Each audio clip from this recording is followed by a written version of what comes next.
മുതുകുളം തെക്ക് മായിക്കൽ ശ്രീ ഭുവനേശ്വരി ദേവി ക്ഷേത്രത്തിലെ തിരുവുത്സവത്തിന്റെ 8ാം ഉത്സവ ദിവസം മായിക്കൽ നിറദീപം ദേശതാല സമിതി ദേശതാല സമർപ്പണം നടത്തി. നിരവധി ഭക്തജനങ്ങൾ പങ്കെടുത്തു. മുതുകുളം തെക്ക് മായിക്കൽ ശ്രീ ഭുവനേശ്വരി ദേവി ക്ഷേത്രത്തിലെ തിരുവുത്സവത്തോടനുബന്ധിച്ച് 8ാം ഉത്സവ നാളിൽ മുതുകുളം മായിക്കൽ നിറദീപം ദേശതാല സമിതി ദേശതാല സമർപ്പണം നടത്തി. ഇതിന്റെ ഭാഗമായി ഭാഗവത പാരായണം, ഗുരുദേവ തിരുവാതിര സമിതി അവതരിപ്പിച്ച തിരുവാതിര എന്നിവയും നടന്നു.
എട്ട് മണി മുതലാണ് ദേശതാലം ചടങ്ങ് തുടങ്ങിയത്.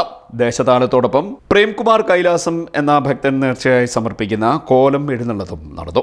ചടങ്ങുകൾക്ക് നിറദീപം ദേശതാല സമിതി ഭാരവാഹികളായ ബാബുക്കുട്ടൻ, ഹരീഷ്, അജികുമാർ, സജികുമാർ തുടങ്ങിയവർ നേതൃത്വം നൽകി.